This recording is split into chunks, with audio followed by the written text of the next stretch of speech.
माँ जी, ये लो खिचड़ी, खाकर बताओ कैसी बनी है।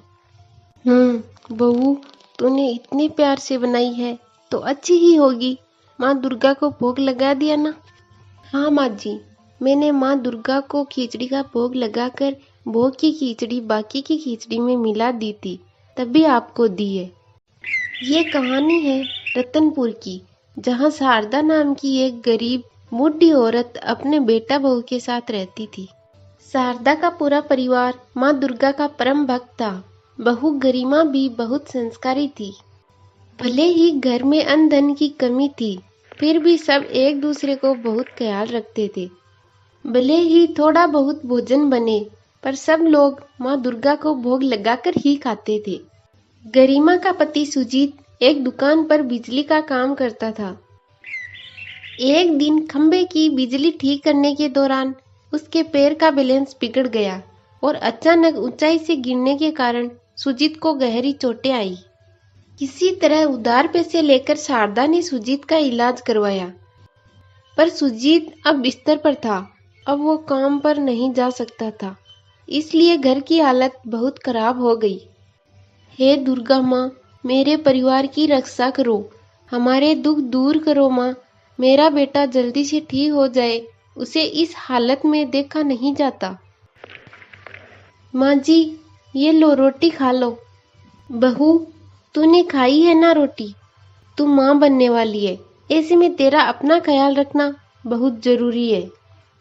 जी माँ जी, मैंने 2 रोटी खा ली और इनको भी खिला दिया है। आप आराम से खा लो, मैं काम पर जा रही हूँ। आज मालकिन ने जल्दी ही बुलाया था। गरिमा 4 महीने की गर्भवती थी। सुजीत के इस हादसे के बाद गरिमा ने घरों में बर्तन सफाई के काम पकड़ लिए थे, ताकि घर खर्चा निकल सके। गरिमा सारा दिन मेहनत करती और घर जाकर अपनी सास और अपने पति का भी ख्याल रखती। भले उसके जीवन में दुख थे, पर वो माँ दुर्गा का नाम लेकर सारे काम करती रहती थी। नवरात्रि व्रत आने वाले थे। गरिमा हमेशा से नवरात्रि व्रत और पूजन करती आ रही थी। इस बार भी नवरात्रि व्रत आए तो गरिमा ने नवरात्रि व्रत रखना प्रारंभ किए। कन्या पूजन का दिन आने वाला था।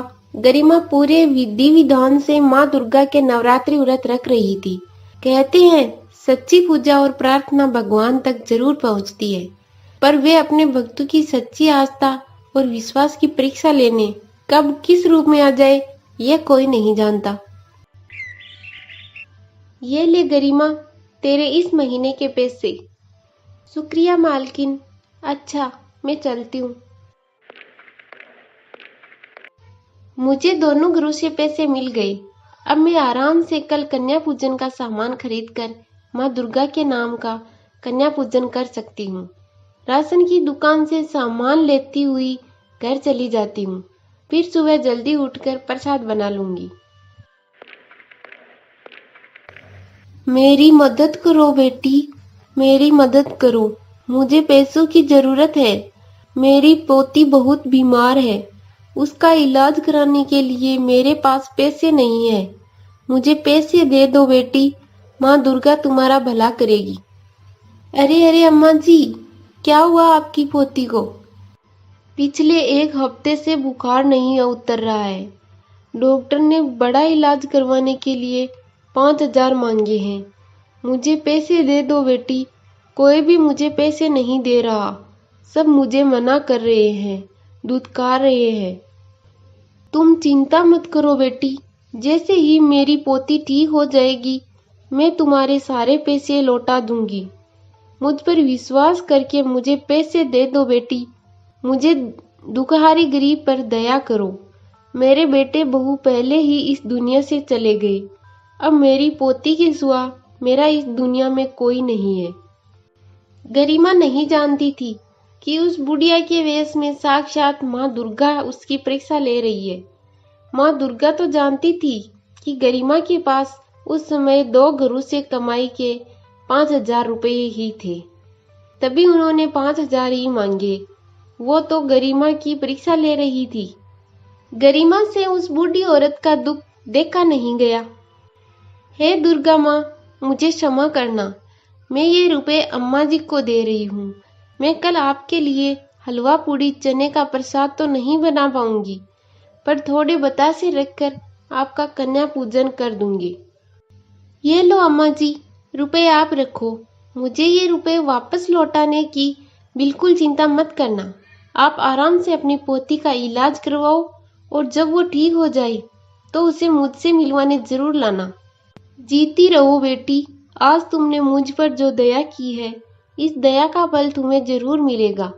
देखना, माँ दुर्गा तुम्हारे जीवन के सारे कष्ट दूर कर देगी। गरिमा पैसे देकर चली जाती है।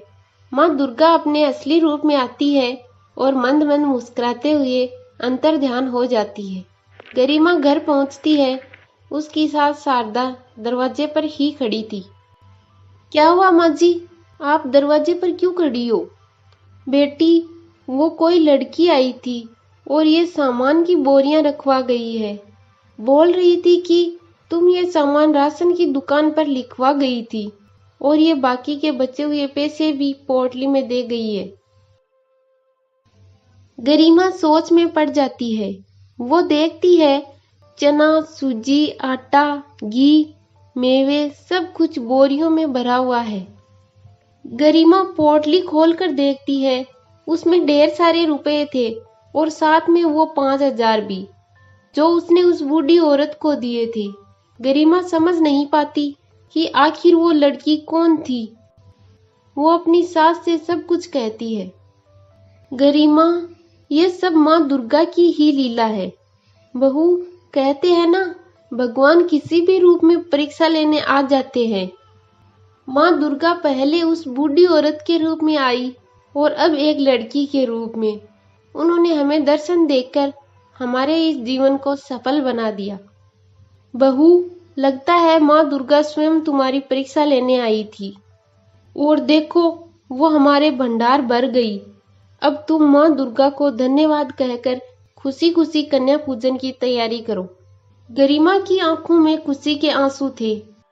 वो श्रद्धा से माँ दुर्गा की मूर्ति के सामने शीश झुकाती है और धन्यवाद करती है। साक्षात माँ दुर्गा उसे दर्शन देने आई और उसकी मदद कर गई। अगले दिन गरिमा अपनी सास के साथ मिलकर कन्या पूजन की तैयारी करती है। माँ दुर्गा का श्रृंगार करती है और कन्याओं को माँ दुर्गा के नाम का हलवा पूड़ी चने का भोग खिलाती है और खुशी खुशी कन्याओं को विदा करती है। माँ दुर्गा की कृपा से सुजीत की तबीयत में भी सुधार आ जाता है। माँ दुर्गा का नाम लेकर सुजीत और गरिमा किराए पर एक दुकान लेते हैं। सुजीत बिजली के सामान की दुकान चलाने लगता है। धीरे धीरे उनकी जिंदगी के सारे दुख दूर हो जाते हैं। माँ दुर्गा की कृपा से गरिमा एक बेटे को जन्म देती है। शारदा भी अपने परिवार को खुश देखकर माँ दुर्गा को धन्यवाद कहती है। आज उनके पास जो भी कुछ था, सब देवी माँ की कृपा से था। कहते हैं, जग जननी शेरा वाली माँ जब अपने भक्तों के साथ होती है तो भक्तों के मार्ग में आने वाली सारी कठिनाइयाँ अपने आप ही दूर हो जाती है।